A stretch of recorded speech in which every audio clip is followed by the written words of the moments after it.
नवकमलदलस्पर्धिनेत्रं प्रसन्नं वामाङ्कारूढसीता मुखकमलमिलल्लोचनं वामाङ्कारूढसीता मुखकमलमिलल्लोचनं नीरदाभं नानालङ्कारदीप्तं दधतमुरुजटामण्डनं रामचन्द्रम् इति ध्यानम्। ध्यान की चरम अवस्था में पहुंच रहे हम इसमें, और संपूर्ण रामायण की रामचरित की अत्यंत महत्वपूर्ण बात बुध कौशिक जी हमें यह बता रहे हैं कि वामांकारूढ़ सीता मुखकमलमिलल्लोचनम। हमें आरती के माध्यम से पता होता है कि वामांगी रखुमाई दिसे दिव्य शोभा, यानी उनकी बाई ओर खड़ी है वो। पर हमारे मन में प्रश्न कभी नहीं आता कि देवता की पूजा करते समय जब हम पति पत्नी बैठते हैं तो हमारी पत्नी दाई तरफ बैठती है, बराबर। देवता की वैसी हमारी उल्टी, ऐसा क्यों? हमारे मन में यह प्रश्न कभी नहीं आते। पर यहां हमें पहले समझना होगा कि ये वामांकारूढ़ सीता जी हैं। वाम अंग यानी डायरेक्ट स्पष्टशः शब्दशः अर्थ देखा जाए तो उनकी बाई गोद में बैठी हुई है, पर वैसा अर्थ बुध कौशिक जी को नहीं बताना है, वैसा चित्र नहीं देखते उनका।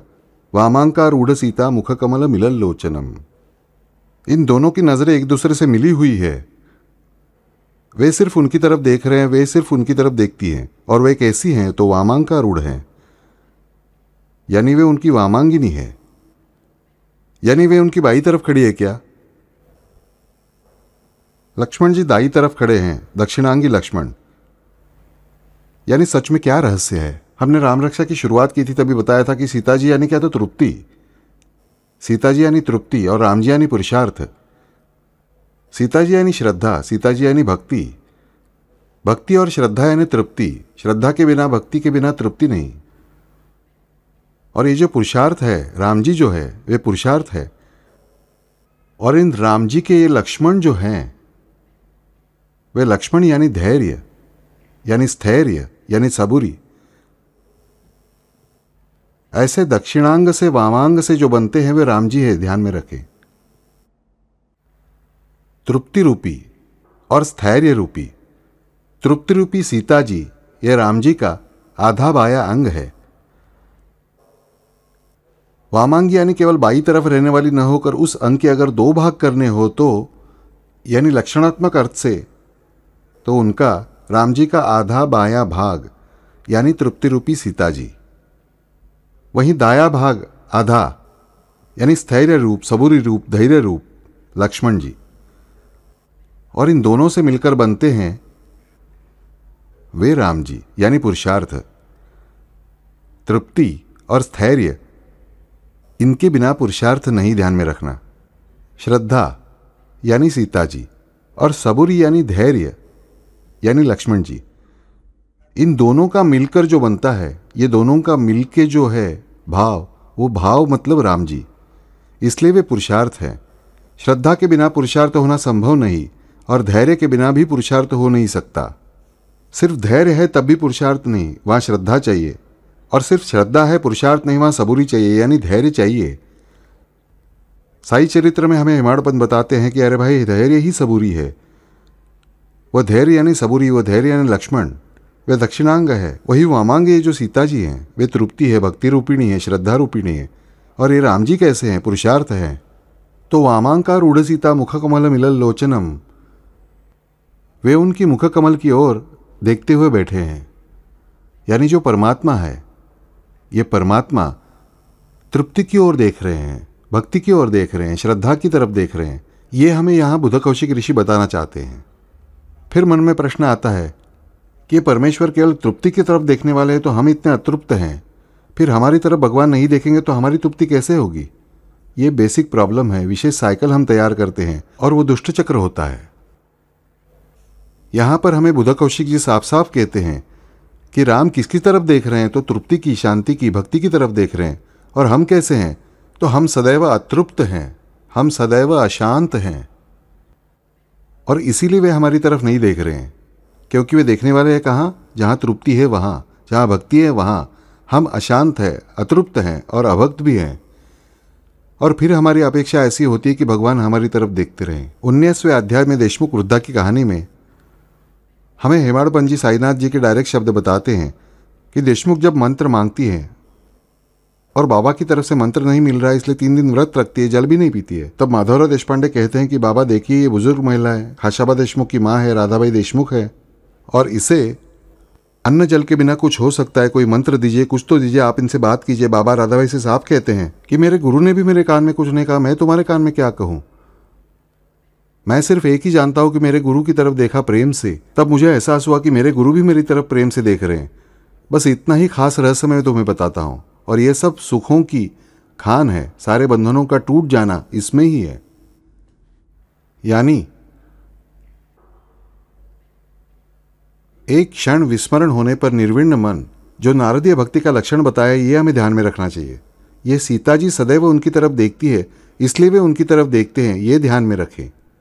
राम जी ने सीता जी को देखने का निश्चय किया, सीता जी ने अपना मुंह फेर लिया, तो मुझे बताइए आप, क्या मुख कमल मिलल लोचन हो पाएगा? घर में पति पत्नी का झगड़ा हुआ है, पति बात करने के लिए जाता है, पत्नी मुंह फेर लेती है, इस तरफ गया उस तरफ लेती है, मुख कमल मिलल लोचन नहीं हो पाएगा। पर यहां सदैव है, क्योंकि वे जिस तरह उनकी तरफ देखते हैं उसी तरह वे उनकी तरफ ही देखती हैं, और वे इस जगत की आद्य भक्ति हैं। इसीलिए हमें पता होना चाहिए, भगवान हमारी तरफ देखे ऐसा लगता है तो हमें परमेश्वर की ओर देखना चाहिए, लेकिन हम उन्हें देखने के लिए तैयार नहीं। हमें लगता है कि परमेश्वर हमारी तरफ देखे, हम चाहे जहां देखे, लेकिन परमेश्वर हमारी तरफ देखे, वे देखते ही हैं। पर जब तक आपकी नज़र उनकी नज़र से नहीं मिलती है, आपको तब तक अनन्य अवधान प्राप्त नहीं होता है। कुछ पलों के लिए ही क्यों न हो, हम में अन्य कोई भाव नहीं रहना चाहिए, अनन्य भाव रहना चाहिए कि हे भगवान, आप ही एकमात्र मेरे रक्षण करता हो, आप ही मेरे हो और मैं आपका हूं। यह अनन्य भाव जब तक मेरे मन में कुछ पल के लिए भी रोज उत्पन्न नहीं होता, तब तक परमेश्वर मेरी तरफ नहीं देखते। ये ध्यान में रखे, देख नहीं रहा हो यानी मैं उनकी तरफ से मुंह फेर रहा हूं। जितनी देर मैं अनन्य भाव से परमेश्वर की तरफ देखता हूं, उतनी देर अपने आप मेरा चेहरा परमेश्वर के सामने है। मुझ में श्रद्धा है, मुझ में भक्ति है, मुझ में शांति है, मुझ में तृप्ति है, मुझ में सीता जी है, इसलिए भगवान मेरी तरफ देखने वाले हैं, ये मुझे समझना होगा। बुद्ध कौशिक ऋषि हमें ध्यान का महत्व बताते समय, ध्यान देते समय सुंदर शब्दों का प्रयोग करते हैं। देखिए तो हमें ध्यान कैसे करना है। रामचंद्र सीता जी की तरफ देखते हैं और सीता जी रामचंद्र की तरफ देख रही है, लेकिन यहाँ एक स्वाभाविक प्रश्न उत्पन्न होता है, ये दोनों एक दूसरे की तरफ देखते रहे, बापू हमारा क्या? आपके हृदय में सीता जी स्थापित होने दे, राम जी आपकी तरफ देखेंगे ही, और आपके अंतरंग में एक बार राम जी स्थापित हो गए कि सीता जी आपकी ओर देखेंगे ही, और जहां राम सीता जी हैं वहां लक्ष्मण भी आएंगे ही, वहां हनुमान जी भी आ चुके हैं, सभी हैं। ये हमें समझना होगा कि वामांकार रूढ़ सीता मुख कमल मिलल लोचनम। ध्यान का वर्णन करते समय अन्य बातों का भी वर्णन कर सकते थे, उनके धनुष्य का वर्णन कर सकते थे जोरदार, उनके मुकुट का वर्णन कर सकते थे, उनकी आंखों का वर्णन कर सकते थे, नाक का वर्णन कर सकते थे, होठों का वर्णन कर सकते थे, लेकिन ऐसा कुछ किए बिना सीमित आजानुबाहु शब्द का उपयोग करके आगे बढ़ते हैं बुद्ध कौशिक जी, और महत्वपूर्ण बात हमें बताते हैं जो हमें ध्यान करने के लिए आवश्यक है। हमें ध्यान कैसे करना चाहिए? तो मुख कमल मिलल लोचनम, वामांका रूढ़ सीता मुख कमल मिलल लोचनम। ये ध्यान जब तक हमारे मन में फिट नहीं होता है, यानी राम रक्षा कहते समय, राम जी का मंत्र कहते समय, साईनाथ का मंत्र कहते समय, जो कुछ मंत्र कह रहा हूँ वो कहते समय मुझे ये ध्यान रखना होगा कि जब तक मैं अनन्य भाव से परमात्मा की तरफ नहीं देखता हूँ, तब तक परमात्मा मेरी तरफ अनन्य भाव से देख रहा है, इसका मुझे पता नहीं चलता है। ये पहली बात। और दूसरी बात, वो देख नहीं सकते, मैं उनके लिए सारी बातें असंभव कर देता हूँ, ये मुझे समझना होगा। यानी पहले मुझे ध्यान करते समय ध्यान क्यों करना चाहिए, इसका उत्तर ध्यान मंत्र क्यों कहना चाहिए, ध्यान मंत्र में मुझे ध्यान क्यों लगाना चाहिए, इसका उत्तर बुद्ध कौशिक ऋषि हमें एक शब्द में देते हैं कि मुख कमल मिलल लोचनम, वामांका रूढ़ सीता मुख कमल मिलल लोचनम। और सीता जी का मुख कैसा है? तो मुख कमल कहा गया है। उसके पहले का शब्द हमने कौन सा देखा? तो नव कमल दल स्पर्धिनेत्रम प्रसन्नम, वामांका रूढ़ सीता मुख कमल मिलल लोचनम। तो इनकी नज़र कैसी है? तो उसी पल खिलने वाले, खिल रहे हुए कमल की पंखुड़ी की तरह उनकी आंखें हैं, और उन आँखों से ये किसे देख रहे हैं? तो उन मुख कमल की ओर। यहाँ भी कमल है, यहाँ भी कमल है।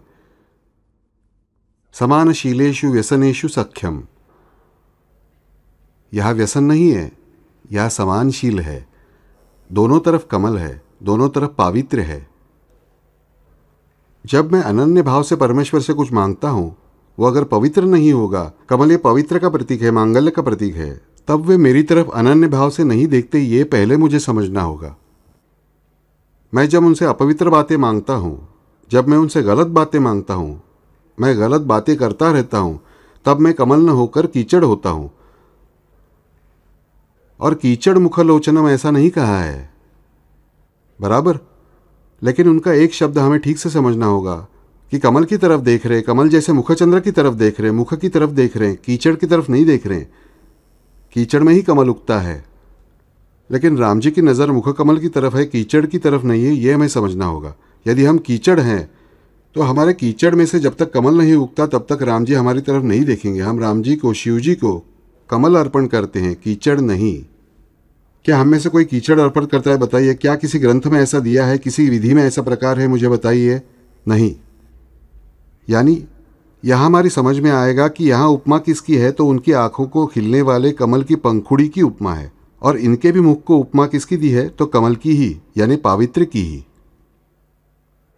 मैं चाहे कितनी भी जी जान से मांगू, कहूँ, देखूँ, फिर भी जब तक मुझ में वो पवित्र भाव नहीं है, ये दूसरी शर्त है कि अनन्य भाव से देखते समय भी मेरी चाह, मेरे विचार पवित्र होने चाहिए।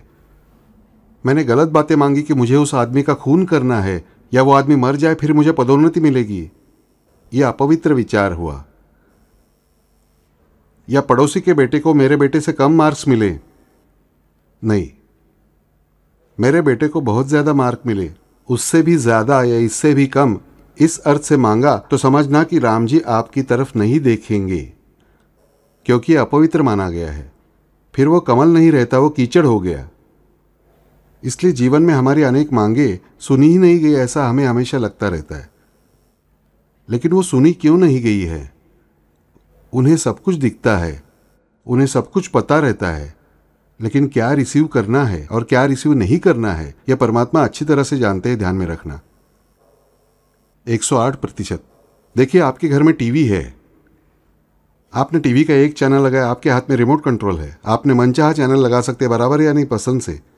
मुझे चाहिए वो चैनल मैं लगा सकता हूँ। वैसे परमात्मा भी याद रखिए, आपका कंप्यूटर उनके पास है, टीवी उनके पास है, उसके ऊपर जो चैनल योग्य है, उन्हें पसंद है, वे लगाते हैं और उसकी तरफ देखते हैं।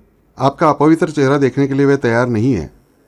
आपका पवित्र चेहरा वो टकी लगाकर देखते हैं। और जितने प्रमाण में आपके पास अपवित्रता अधिक, उतने प्रमाण में आपकी तरफ भगवान का ध्यान कम, ये मुझे पता होना चाहिए।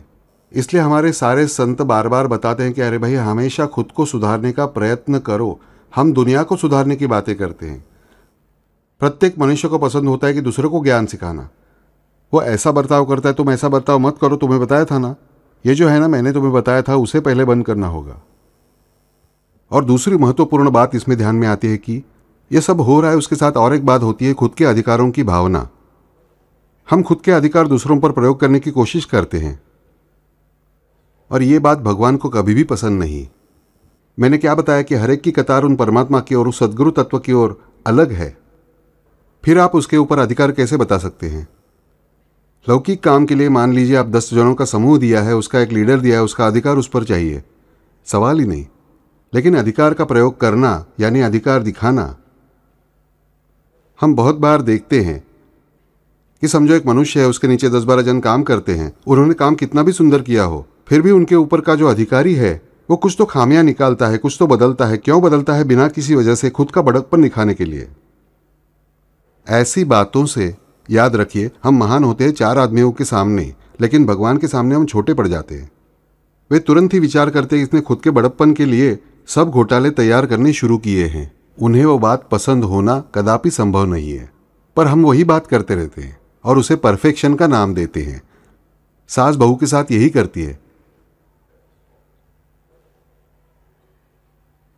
बहू पूछती है, माँ जी पूरन पूरी बनाई है, कैसी बनी है? नहीं, पिछली बार से बेहतर बनी है, लेकिन और सुधार करना होगा। गलत। अच्छी बनाई है, लेकिन तुम्हें एक बात बताऊं, थोड़ा सा और किनारे से पतला होगा तो ठीक होगा। ऐसे न बताकर पहले ऐसा गलत जवाब देना कितना गलत है, मुझे बताइए। इसमें सास ने गलत अधिकार का उपयोग किया, 100% इस्तेमाल किया। आपकी सहेली कहो, आपका मित्र कहो, अच्छे कपड़े पहनकर आपके सामने आता है, पूछता है कैसे कपड़े, कैसा दिख रहा हूं मैं?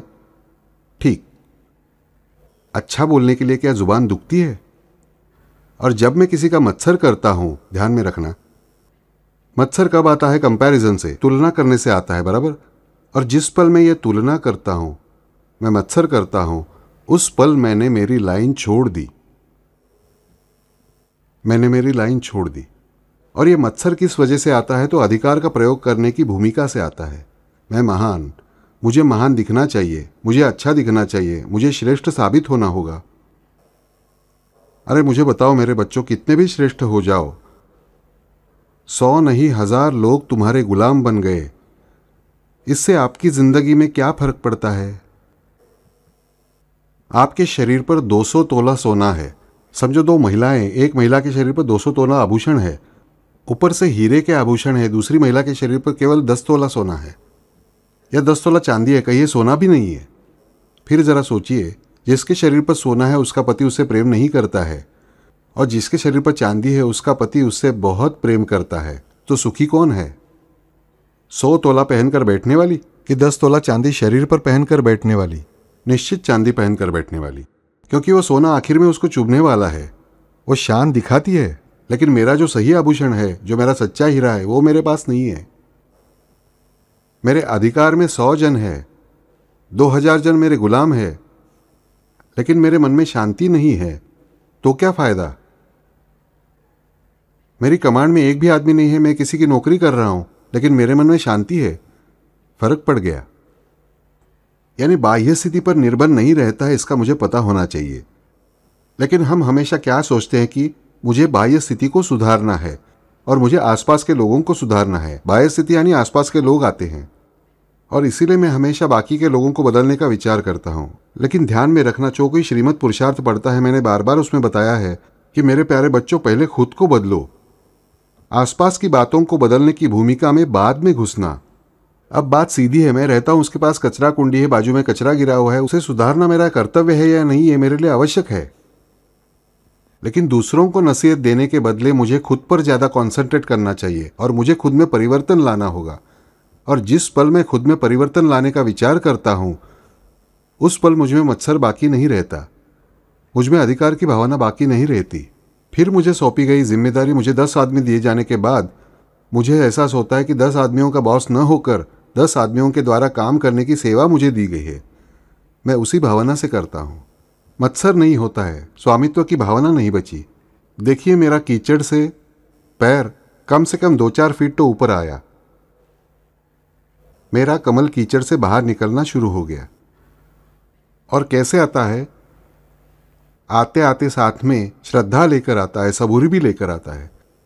क्योंकि जिस पल मेरा ध्यान अन्य लोगों से उठकर मेरे खुद की ओर मुड़ता है, तभी वो भगवान की ओर जाना शुरू होता है।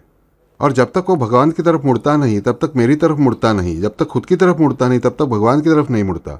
जब तक मैं अन्य लोगों की खामियां ढूंढता रहता हूं ना, तब तक मैं भगवान पर कॉन्सेंट्रेट नहीं कर सकता हूं। ये मुझे पहले समझना होगा। सीधी सी बात याद रखें कि आपके सामने आपका आराध्य देवता, मान लीजिए पांडुरंग है, जो कोई है, उन आराध्य देवता की मेरी फोटो है, तस्वीर है, हम उनकी तरफ ध्यान से देख रहे हैं। फिर सोचिए, एक ही फोटो है, उसमें 33 करोड़ देवताओं के चित्र बनाए गए। 33 करोड़ यानी यहाँ मेरे पास 33 प्रकार भी नहीं। इन सबके अगर फोटो लगाए हुए हैं और आपको बताया ध्यान करो, क्या आप ध्यान कर सकोगे? नहीं बच्चों। मान लीजिए आप स्कूल में अध्यापक है और क्लास में 50 के 50 बच्चे बात करने लगे, आप किस पर ध्यान दे सकते हैं? नहीं। 15-16 बच्चे रो रहे हैं, उनमें माँ जो है वो कहाँ दौड़ेगी? पहले अपने बच्चे के पास ही दौड़ेगी ना। सरल नियम याद रखें। 15 बच्चे रो रहे हैं, माँ दौड़कर किसके पास जाएगी? पहले अपने बच्चे के पास जाएगी, बराबर। ये सीधी सी बात है। यानी यहां उन हजारों देवताओं का ध्यान नहीं कर सकते हैं, मुझे केवल एक चाहिए। 4-5 तस्वीरें हो फिर भी ध्यान कठिन हो जाएगा। फिर देवताओं के बजाय बगल में 100 आदमी है, उन पर कॉन्सेंट्रेट करता हूं। मैं किसका ध्यान करता हूं? मैं उस आदमी का ध्यान करता हूं।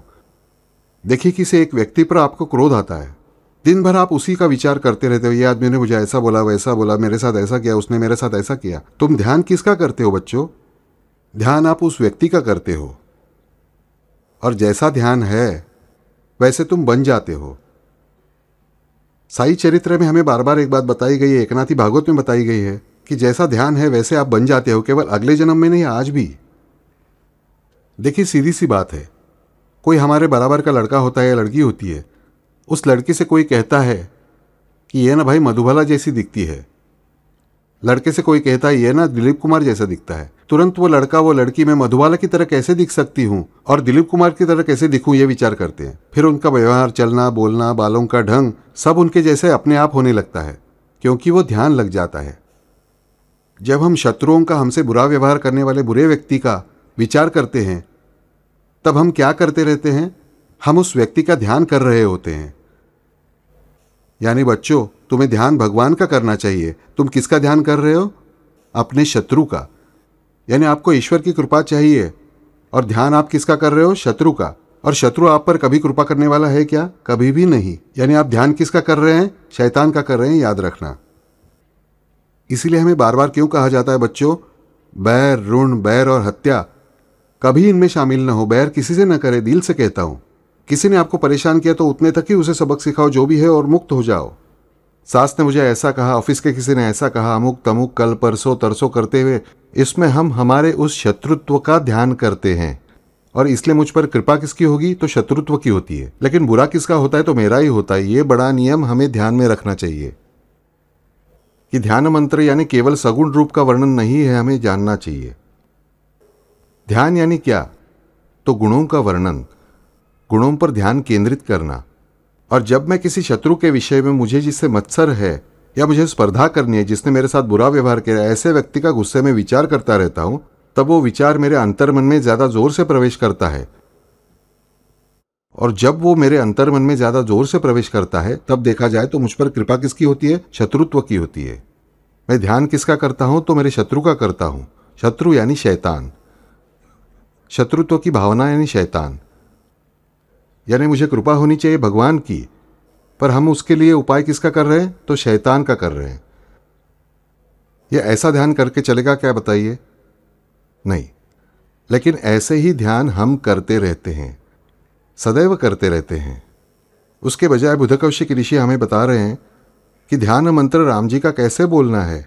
इसलिए उन्होंने की हुई प्रत्येक शब्द योजना अत्यंत समर्पक है और वे एक विशिष्ट दिशा में हमें ले जा रही है। यहीं पर वे उत्तर देते हैं कि ध्यान मंत्र क्यों बोलना है, ध्यान क्यों करें और ध्यान किसका करें। तो राम जी का करें। कौन से राम जी का? जो सीता जी की तरफ देख रहे हैं और सीता जी राम जी की तरफ देख रहे हैं, ऐसे राम जी का ध्यान करना है। दूसरों के प्रति क्रोध आया, उतना ही ध्यान करें और छोड़ दें। देखो सीधी सी बात आपको बताता हूं, मैंने खुद देखी हुई एक बात है। परल में मेरी प्रैक्टिस में एक दिन एक महिला आई, एक स्कूल में अध्यापिका थी। मुझसे कहा, डॉक्टर मुझे आपसे कोई काम है। मैं आपके स्कूल में एक अध्यापिका थी ना, उनकी छोटी बहन। कहा नमस्ते, बैठ जाइए, बताइए। तो मैं ना एक स्कूल की प्रधान अध्यापिका हूँ, एक क्लास की कहूँ तो क्लास टीचर भी हूँ। वहाँ एक लड़का आया है। वो लड़का ना बहुत बहुत अजीब है। उस वजह से उसका कैसे क्या मुझे समझ में नहीं आता है। बहुत दुख होता है मुझे उस लड़के को देखकर। उस लड़के का चेहरा मुझे बहुत ही मुरझाया हुआ लगता है। कहा क्या प्रॉब्लम है मैडम? वो लड़का ना एकदम औरताना है। उसके हाव भाव, व्यवहार, बोलने का तरीका सब लड़कियों जैसा है, इसलिए लड़के उसका मजाक उड़ाते हैं। लड़का कहूँ तो बहुत बुद्धिमान है, लेकिन कहूँ तो वो आगे ही जा नहीं सकता। क्या करें? कुछ मेरी समझ में नहीं आ रहा है और वो लड़का कुछ बताता भी नहीं। मैंने उसे 2-3 बार बुलाकर कहा कि अरे बाबा तुम ऐसा क्यों हो, जरा व्यवहार बदलो ना। फिर वो ज़्यादा ही रोने लगता है। उसकी पसंद वसन एकदम स्त्रियों जैसी ही है। लेकिन इस पर उपाय तो होगा। उस लड़के को मेरे पास लाओ। वे अध्यापिका एक माँ की ममता से मेरे पास ले आई। उन्हें क्या गरज थी? कोई गरज नहीं थी, लेकिन वे एक माँ थी। मैंने उस लड़के से बात की उन्हीं के सामने। फिर धीरे धीरे बात पता चली उस लड़के के पिता की। वो पेट में था तभी मृत्यु हुई थी। और उस लड़के की माँ को यह लड़का पैदा होने के बाद, लड़का सिर्फ 3 महीने का था, तब महिलाओं के अनाथ आश्रम में नौकरी मिली।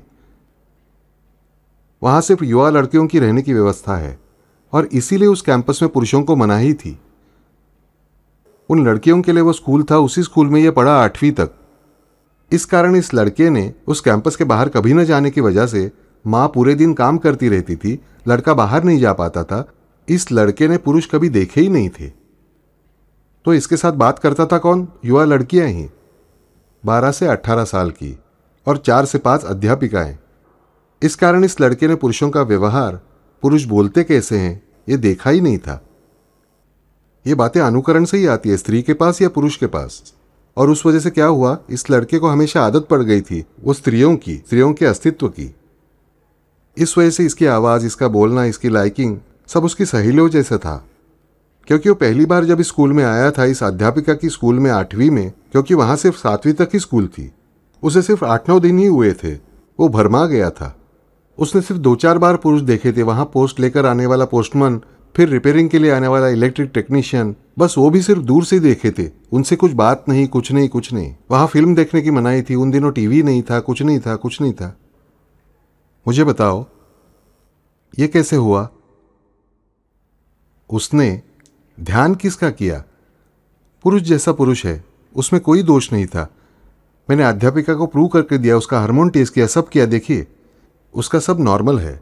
हमने उसे धीरे धीरे, अध्यापिका के पति, अध्यापिका का बेटा बहुत अच्छे लोग थे, वो उसे अपने घर ले गए, उसे साथ घुमाने ले जाने लगे, कहानियाँ बताने लगे, फिल्म दिखाना शुरू किया। फिर वो लड़का 2 साल में, आपको बताता हूँ, कसरत करके इतना मस्त दिखने लगा, किसी को भी संदेह नहीं होता था कि पहले इसका औरताना कहकर मजाक उड़ाते थे। लेकिन इतना बड़ा परिवर्तन इसके अंदर क्यों हुआ? तो उसने ऑब्जर्वेशन किसका किया? सिर्फ लड़कियों का। खुद पूर्ण रूप से पुरुष होने के बावजूद भी निरंतर स्त्रियों के ही विचार में रहने के कारण, स्त्रियों के सहवास में रहने के कारण उसका ऑलमोस्ट स्त्री में ट्रांसफॉर्मेशन हो गया था। यानी यहां हमें पता चलेगा कि हमारा क्या होता होगा जब हम बुरी बातों का, बुरे मानवों का, उनके शत्रुत्व का जब विचार करते हैं प्यारे बच्चों, तब आपका मन इसी तरह बदलता है। ये कहानी मुझे आपको क्यों बतानी थी? उस लड़के की कमजोरी बताने के लिए हमें समझना होगा कि ध्यान का परिणाम क्या होगा। उसे ध्यान किसका था? सिर्फ स्त्रियों का, पुरुषों का ध्यान पता ही नहीं था। उस वजह से अपने आप उसका व्यवहार, बोलना, सब कुछ। बच्चा बोलना किससे सीखता है? आसपास के व्यक्तियों से, बराबर कि नहीं? उसकी आवाज़ भारी भरकम थी, लेकिन उसकी टोन, पिच औरताना थी। बोलने का, हाथ हिलाने का ढंग औरताना था, और यही वो इम्बाइब कर रहा था, ग्रहण वही कर रहा था। यानी हम जो बातें निरंतर देखते हैं, लगातार सोचते रहते हैं, उनके जैसा हम बन जाते हैं। इसका पहले विचार करें। कुछ लोग बोलते हैं हमारा क्या, हमारा नसीब बेकार ही है, हमें बस कभी नहीं मिलती है, हमें ट्रेन कभी नहीं मिलती है, हमारे साथ बिल्कुल ऐसा ही होता है। ये विचार जब हम करते हैं तब अपने आप मेरे नसीब में वैसा होना शुरू होता है, ये हमें समझना होगा। आप जब दूसरों का मत्सर करते हैं, दूसरों को गालियां देते हैं, उसका बुरा हो ऐसा विचार करते हैं, याद रखें तब आप दूसरों का बुरा हो इसके लिए मन में विचार करते हैं। यानी आप ध्यान किसका करते हैं? बुरा होने के लिए। क्या उस मानव के प्रारब्ध पर आपका कंट्रोल है? बिल्कुल ही नहीं। समझो आपका पड़ोसी रहता है, उस आदमी के साथ आपकी बनती नहीं है। 4-5 दिन आपने गुस्से से बोला, वो मर जाए, वो जल जाए, इसका मुंह जल जाए, वो सड़क पर आ जाए, वो कंगाल हो जाए। आपकी ये सब कुछ करने की ताकत नहीं है। आपका उसके प्रारब्ध पर कोई अधिकार नहीं है, आपके पास वो ताकत नहीं है। इस वजह से आप ध्यान किसका करते हो? सिर्फ बुरा होने का करते हो। वो बुरा होने वाला किसके मन में चल रहा है? आपके मन में चल रहा है। बुरा किसका होने वाला है? आप ही का होने वाला है। इसीलिए बता रहा हूं बच्चों, ऐसे विचार मन में आते हैं, हम सामान्य मानव है, विचार आते ही तुरंत निकाल देने की ही सोचें। क्योंकि इस वजह से मैं कीचड़ में रहता हूं, और कीचड़ की ओर राम जी देखेंगे नहीं। कीचड़ की ओर राम जी नहीं देखेंगे, ये मुझे समझना होगा। हम हमारे जीवन में इस तरह के सब दूसरों के विषय में क्रोध के कारण गलत विचार जो करते रहते हैं, उस वजह से हम गलत विचार अंदर ले जाकर उनका ध्यान करते हैं। और इन गलत विचारों का ध्यान हमें आखिर क्या देने वाला है? तो शैतान की कृपा देता है। उन भगवान की, प्रभु रामचंद्र की, गुरुदत्त की कृपा हमें नहीं मिल सकती है, ये हमें समझना होगा। और इसीलिए बुधकौशिक ऋषि से यह ध्यान मंत्र बहुत ही सुंदरता से उनसे उद्भवित हुआ है कि यहाँ हमें ध्यान मंत्र एकमात्र ऐसा है जो हमें सिखाता है ध्यान क्यों करना है, ध्यान कैसे करना है, ध्यान किसका करना है, और ध्यान कब करना है। बापू हमें अब तक कब करना है नहीं बताया, कब करना मैंने अभी आपको बताया। आप उनकी तरफ देखते रहिए, आपको पता चलेगा कि वो आपको देख रहे हैं या नहीं। मैं आपको इसकी कहानी बताता हूँ। मैं एक बार बस से जा रहा था, एक दादी और उनकी पोती आकर बैठी थी मेरे पीछे वाली सीट पर। वो पोती उन दादी से कहती है, अरे दादी, वो उस तरफ जो मनुष्य बैठा है ना, वो जरा पिया हुआ लगता है, वो मेरी तरफ बार बार देख रहा है। दादी मेरे पहचान की थी, मेरे कान में कहा, सुनिए क्या आप थोड़ी मदद करेंगे, वो कोई मनुष्य इसकी तरफ देख रहा है। कहा बिल्कुल चिंता मत करें दादी, शांति से बैठे रहे, किसी ने कुछ किया तो मैं हूं देखने के लिए। थोड़ी देर बाद उस लड़की ने फिर से कहा, वो मनुष्य मेरी तरफ देख रहा है। उतने में दादी का स्टॉप आ गया। दादी ने कहा, हमें घर तक छोड़िए। मैं चला, दोनों को घर छोड़ने जा रहा था। बस से उतरते ही दादी ने उस पोती को एक झापड़ लगाया, ठाक। मुझे समझा नहीं वृद्धा ने इसे क्यों मारा। तुम्हें कैसे पता चला वो तुम्हारी तरफ देख रहा है?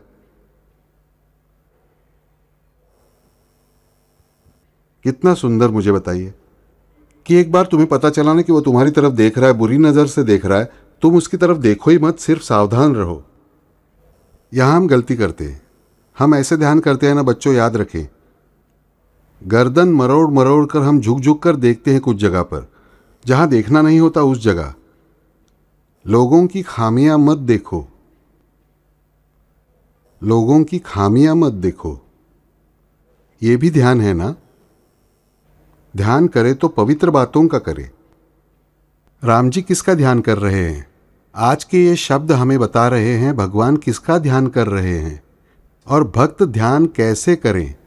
ये दोनों ही एक ही शब्द में, एक ही चरण में हमें बुध कौशिक ऋषि बता रहे हैं कि वामांकारूढ़ सीता मुख कमल मिलल लोचनम। भगवान ध्यान किसका करते हैं? साईनाथ जी ने 19वें अध्याय में बताया हुआ कभी भी भूलना मत कि जो मेरी तरफ अनन्यता से देखता है, मैं उसी की तरफ वैसे ही देखता हूं। सीता जी उनकी ओर निरंतर देख रहे, इसलिए वो सीता जी की ओर देख रहे हैं। वो सीता जी की ओर देख रहे हैं, इसलिए सीता जी अनन्यत्व से नहीं देख रही है। ये हमें पहले समझना होगा, ये हमें पहले समझना होगा, क्योंकि भक्ति जो मूलतः भक्ति रूपिणी है, उनसे ही हमें भक्ति ठीक से सीखनी चाहिए। एक कहावत है मराठी में, नळी फुंकिली सोनारे इकडून तिकडून गेले वारे। इस कान से सुना, उस कान से निकाल दिया, बीच में कुछ है या नहीं इसका संदेह आया, ऐसी परिस्थिति। पर यह नली फूकी सुनार ने यहां वहां से निकली हवा,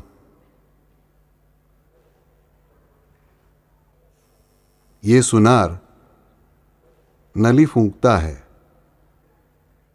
पर हम मात्र दूसरी कहावत के पीछे पड़ते हैं जो सुनार से संबंधित है। याद है, हिंदी में है, 100 सुनार की एक लुहार की। तो जो हमारे जीवन का सोना करने वाला, हमारे जीवन रूपी सोने के गहने बनाने वाला जो सुनार है ना, परमात्मा, उनकी हम सुनने को तैयार नहीं होते। हमें वो शैतान रूपी लुहार लगता है। परमेश्वर ने हमें 100 लात मारे तो हमें वो लात स्वीकारनी चाहिए, यह हमें समझ में नहीं आता। उन्होंने गुस्से से हमारी तरफ देखा कि तुरंत हम निकल चले। कहाँ चले? उसे छोड़ा, यानी शैतान के क्षेत्र में प्रवेश किया समझो। 100 सुनार की एक लुहार की, लुहार के एक हथौड़े का घाव बैठा कि जगह पर ही बैठ गए समझो। याद रखे, सोनार के घाव नाजुक होते हैं, वे गहने बनाने के लिए ही होते हैं। लोहार के हथौड़े का घाव आपके सिर पर पड़ा कि आपका गहना, कि आपकी कालीन चटाई, जो कुछ है वो हो जाएगा। पर हमेशा क्या होता है कि 100 सुनार की एक लुहार की, भगवान ने हमें 100 थप्पड़ मार मार के थोड़ी थोड़ी कठिनाइयां लाकर हमें दिखा दिया होता है कि क्या करना चाहिए और क्या नहीं। पर हम हमारी बुद्धि बदलने को तैयार नहीं। हम इंतजार करते रहते हैं उस लुहार का घाव कब पड़ेगा, और फिर हम लुहार के पास दौड़ते हैं। वो घाव नहीं पड़ता है ना, तब तक हमें कुछ एहसास नहीं होता। वो घाव पड़ा कि फिर हम पीछे पड़ते हैं, नहीं बाबा वो सुनार ही ठीक था। वो 100 बार मारता है हमें, लेकिन वो हमें ढालने की कोशिश करता है। ये एक ही मारता है, लेकिन ये बिगाड़ने को देखता है। ये फर्क है। राम रक्षा के ध्यान मंत्र में बुध कौशिक ऋषि हमें स्पष्ट रूप से यही बताते हैं कि बच्चों, ध्यान करना है तो भगवान का करे। हम सामान्य मानव हैं, हमें क्रोध आया, लोभ हुआ, मोह हुआ, जो कुछ आया, लेकिन उस पर विजय पाने की बात तो छोड़ दो। जितना हो सके मन क्रोध में होने के बजाय परमेश्वर में तल्लीन होगा उतना अधिक अच्छा है, याद रखें। और इसके लिए आपकी उम्र 15 है या 95 है, कुछ फर्क नहीं पड़ता, इसे पहले ध्यान में रखें। मैं आपको मनपूर्वक बताता हूं, मन में गलत विचार आने पर भी नामस्मरण करके देखिए। आपको पता चलेगा कि धीरे धीरे वे विचार 10 घंटे रहते थे पहले, वे अब 8 ही घंटे रहते हैं। 8 घंटों में भी बहुत ही क्रुद्ध हो जाते थे, इसके बजाय मैं अब कम क्रोधित होता हूं। यह सारा परिवर्तन अपने आप मुझ में होने लगेगा। हम ध्यान किसका करते हैं, यह सबसे महत्वपूर्ण बात है। प्रत्येक स्तोत्र में ध्यान के बिना स्तोत्र नहीं होता, ध्यान के बिना मंत्र नहीं होता, ध्यान के बिना प्रार्थना नहीं, और ध्यान के बिना तपश्चर्या भी नहीं होती। पूजन का कोई भी अंग मैंने लिया, फिर भी ध्यान के बिना पूर्ण रूप से अपूर्ण माना गया है। ध्यान नहीं होगा तो नामस्मरण हो, सादा नाम जप हो, मंत्र जागर हो, अभिषेक विधि हो, होम हो, तपश्चर्या हो, सभी अपूर्ण है। ध्यान ये एक ही आपको तारने वाला है, यह हमें समझना होगा। और इसीलिए बुद्ध कौशिक ऋषि ने ध्यान मंत्र राम जी को जो लिया हुआ है वो अत्यंत सुंदर तरीके से इसलिए किया है उन्होंने, और उसकी रचना ऐसी की हुई है कि ध्यान क्यों करे, कैसे करे, कब करे, कहाँ करे, कौन करे, ये सभी बातें बताकर फिर उन्होंने राम रक्षा की शुरुआत की है। पर ध्यान में कौन लेता है? सीता जी वामांकार है, होने दीजिए। मुख कमल मिलल लोचन है, यानी क्या यह शब्द हमें पता नहीं। सही में कहे तो हम संस्कृत, अगर यहाँ मराठी जानने वाले बैठे हैं, हिंदी जानने वाले बैठे हैं, तो हमें मुख कमल मिल लोचन समझने में कोई कठिनाई नहीं। मुख कमल मिल लोचनम, लोचन यानी आंखें बहुतों को पता है, हिंदी में हो या मराठी भाषी को। मिल यानी मिलने वाला है कुछ तो पक्का। मुख कमल कोई कठिन शब्द नहीं है। हम बिना वजह संस्कृत को कठिन भाषा मानते हैं। याद रखिए, जिसे मराठी अच्छी से आती है, हिंदी अच्छे से आती है, उसे संस्कृत आदि तो समझती ही है। सिर्फ वहाँ अगर कठिन शब्द आतसज्ज धनुषा वगैरह जो शब्द है राम रक्षा के समझ में नहीं आया, उसका अर्थ बापू समझा कर बताएंगे। अक्षय शुग निशंग संगिनो हमें समझ में नहीं आते, पर सीधे साधे शब्द जो हमें समझते हैं ना, उनका अर्थ समझने की कोशिश करें तो उतना भी हमारे लिए पर्याप्त है। वामांका रूढ़ सीता मुख कमल मिलल लोचनम। अब बात कैसी है, मैंने पहले भी बताया है कि श्रद्धा रूपिणी सीता जी और सबुर या धैर्य रूपी लक्ष्मण जी, इन दो पैरों पर ये राम जी खड़े हैं। लेकिन मनुष्यों के लिए पहले क्या? मनुष्यों के लिए पहले सीता जी, फिर लक्ष्मण जी। रामायण की कथा हम पढ़ते हैं। राम जी को मरीच नाम का राक्षस सुवर्ण मृग का रूप लेकर दूर लेकर जाता है, और फिर मायावी आवाज में वो चिल्लाता है कि लक्ष्मण दौड़ो। सीता जी चिंतित होकर कहती है, दौड़िए भाई के मदद के लिए। लक्ष्मण जी कहते हैं, मैया मैं जा रहा हूं, लेकिन ये जो रेखा बनाई है ना, इसके बाहर आप मत आइए। इस लक्ष्मण रेखा के बाहर आप मत आइए। लक्ष्मण रेखा के अंदर आपका कोई कुछ बिगाड़ नहीं पाएगा, कोई कुछ कर नहीं पाएगा। आपका अंदर पूर्ण रूप से संरक्षण है। यानी हमें ज्ञात होगा कि श्रद्धा का संरक्षण कौन करता है, तो लक्ष्मण रेखा यानी सबूरी। इन सीता जी की रक्षा कौन करता है, तो लक्ष्मण रेखा यानी सबूरी। हमारी श्रद्धा की रक्षा कौन करता है, तो हमारी सबूरी। पर ये जो श्रद्धा है, ये श्रद्धा मानवों के लिए पहले है, और फिर उसे हमें लक्ष्मण जी की लक्ष्मण रेखा में स्थिर रखना होता है। हमें उस लक्ष्मण रेखा में रखना पड़ता है, और यही पुरुषार्थ है। श्रद्धा का नाता सबूरी से जोड़ना, सबूरी का नाता श्रद्धा से जोड़ना, यही हमारे जीवन का सच्चा पुरुषार्थ है। क्योंकि सबूरी नहीं है तो मुझे बताओ जीवन में कितनी अशांतता है। श्रद्धा नहीं होगी, प्रेम नहीं होगा, मुझे बताओ जीवन में, भगवान से प्रेम तो बात की बात है, घर में आपसे प्रेम करने वाला कोई मनुष्य नहीं होगा तो जीवन कितना नीरस हो जाएगा। साई चरित्र में बताया, किसी को होकर रहें या किसी को अपना बनाएं, इसके बिना जीवन ना हो। लेकिन क्या हम किसी के होकर जीते हैं? क्या किसी को अपना बनाकर जीते हैं? क्या हम गुलाम करके जीने को देखते हैं? नहीं। प्रेम मिला ना तो आनंद है। निष्प्रेम जीवन में कोई भी सुख नहीं है, ये हमें पता होना चाहिए। प्रेम यानी निर्मल प्रेम, ये मुझे समझना चाहिए। ये जो श्रद्धा और सबूरी का नाता है, ये श्रद्धा का नाता सबूरी से और सबूरी का नाता श्रद्धा से एक साथ कैसे आता है? तो ध्यान से आता है। पहले श्रद्धा रखें, श्रद्धा से ध्यान करें। श्रद्धा रखें, श्रद्धा से ध्यान करें कि सबूरी अपने आप आ ही जाती है, यानी वो लक्ष्मण रेखा भी आती ही है, इसे ध्यान में रखें। फिर मेरी श्रद्धा पर कोई भी झड़प डाल नहीं सकता है। हमें वामांग और दक्षिणांग एक साथ रहने के लिए, यानी उन पूरे के पूरे राम जी को पाने के लिए, पूरा मेरा पुरुषार्थ अच्छे से सिद्ध होने के लिए मुझे क्या करना चाहिए? तो श्रद्धा पूर्वक ध्यान करना चाहिए। और वो ध्यान यानी हनुमान जी, ये याद रखें। सीता शोक विनाशिने लाय सजीवन लखन जियाए, श्री रघुवीर हर्षि उर लाए, रघुपति कीन्नी बहुत बड़ाई, तुम मम प्रिय भरत ही सम भाई। ये हनुमान जी जो है ना, वे इस धैर्य के रक्षण करता है, वे ही सबूरी के रखवाले, याद रखें। लेकिन ये किससे हमें प्राप्त होता है? तो जब हम ध्यान करते हैं तब, क्योंकि हनुमान जी क्या करते हैं? सदैव ध्यान मग्न रहते हैं। वे सदैव राम जी, सीता जी, लक्ष्मण जी का ध्यान करते हैं, यानी श्रद्धा और सबूरी। श्रद्धा में से सबूरी उत्पन्न करते, सबूरी से श्रद्धा बढ़ाने वाला क्या है? तो ध्यान है, यानी हनुमान जी। मैं जब भगवान का ध्यान करता हूं किसी भी रूप का, तो मैं क्या करता रहता हूं? एक्चुअली हनुमान जी का ध्यान करता हूं। इसीलिए उस हनुमान चालीसा में स्पष्ट रूप से कहा है कि और देवता चित्त न धरई, हनुमत सही सर्व सुख करई। हमें डर लगता है, बापरे, और देवता चित्त न धरई, हमारे तो कुल देवता है, ग्राम देवता है, अमुक देवता है, फलाना देवता है। फिर ये पंक्ति बोलनी चाहिए नहीं। लेकिन बच्चों, किसी भी देवता का आप ध्यान कीजिए, तब आप अपने आप ही हनुमान जी का ध्यान करते ही हैं, क्योंकि परमेश्वर की किसी भी रूप का ध्यान यानी हनुमान जी। श्रद्धा और सबूरी, इनके बीच का बॉन्ड यानी हनुमान जी, ये मुझे समझना होगा। अर्थात ये ध्यान मंत्र यानी हनुमान जी, ये मुझे ज्ञात होना चाहिए।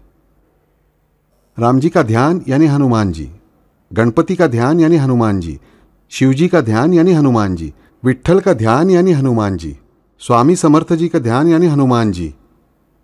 कोई भी भगवान लीजिए, परमेश्वर का कोई भी स्वरूप लीजिए, नाम लीजिए, उसका ध्यान यानी हनुमान जी, ये पता होना चाहिए। और ध्यान के बगैर मेरी श्रद्धा को सबूरी का साथ नहीं मिल सकता है, तो पहले श्रद्धा आनी ही चाहिए। और श्रद्धा ही सीता जी है, जो कैसी है? भूमि कन्या है, पृथ्वी तत्व की कन्या है, यानी हमारे जैसी ही है। हम भूमि के पुत्र हैं ना सब, प्रत्येक मानव ये भूमि पुत्र ही है। वैसे सीता जी भूमि कन्या है।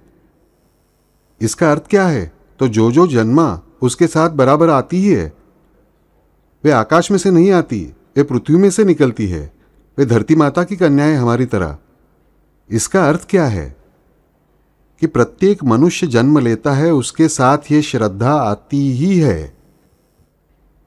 हमारे पास श्रद्धा नहीं थी ऐसा कहना ही गलत बात है। आपने उसका उपयोग किया या नहीं, ये सिर्फ सवाल है। पर धैर्य जुटाना पड़ता है। लेकिन वो कैसे मिलता है? कि लाय सजीवन लखन जियाए।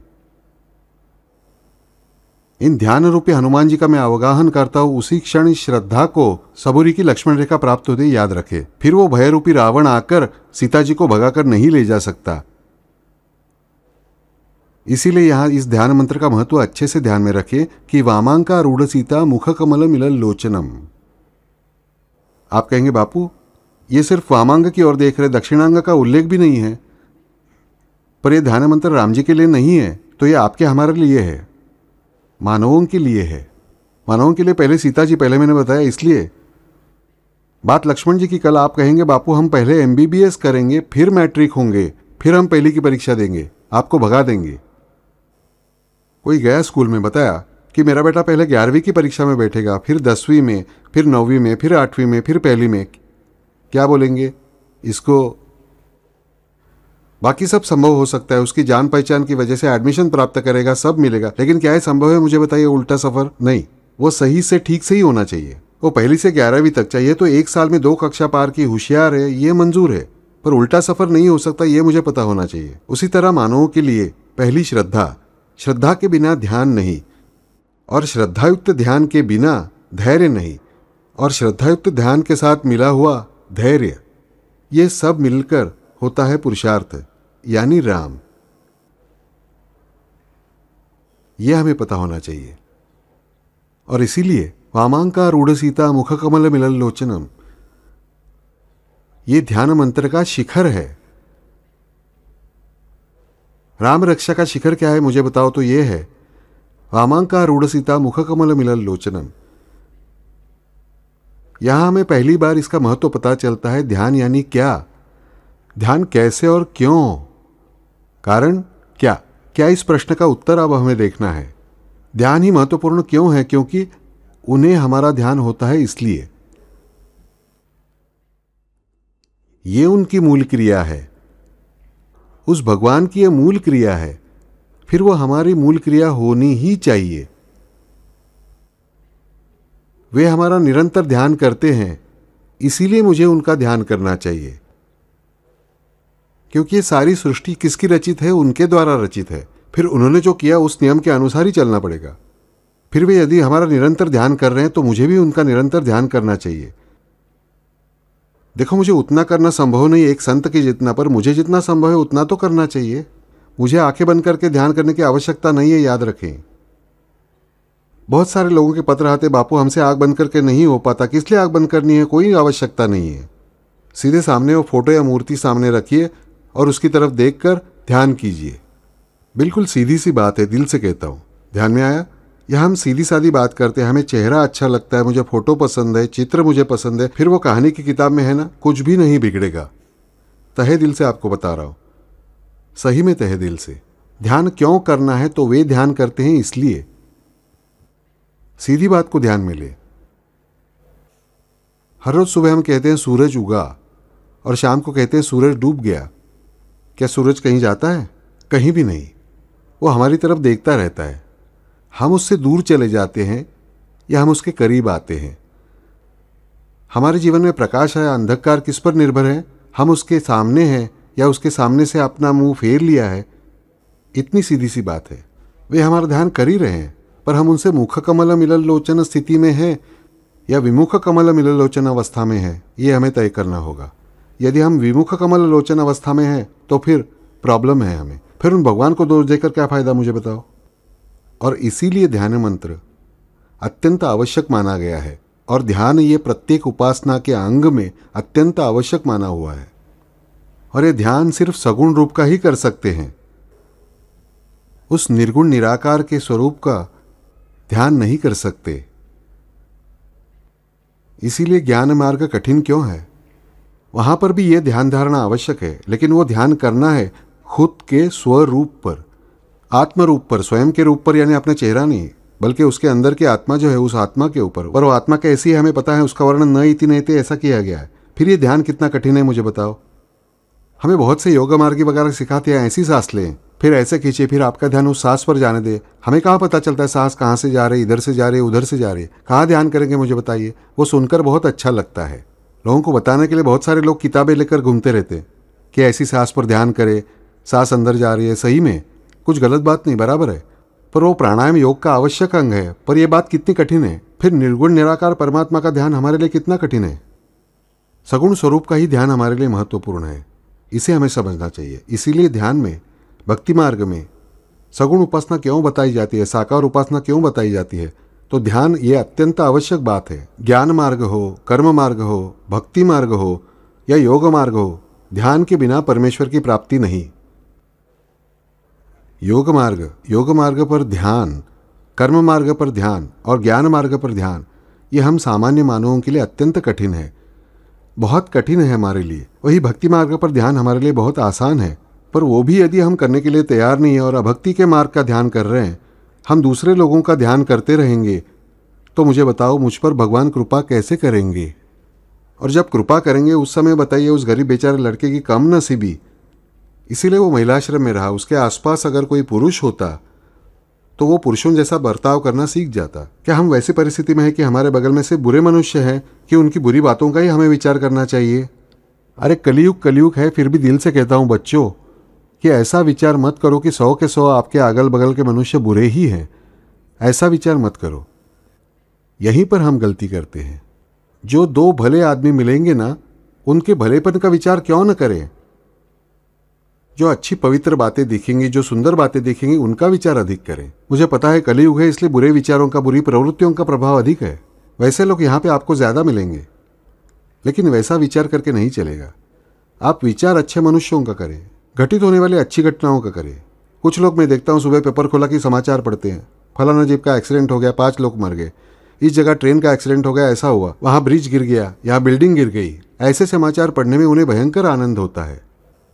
कुछ लोग देखिए आपको मिलते हैं ना, कभी अच्छे समाचार नहीं देते हैं, हमेशा बुरे समाचार देते हैं।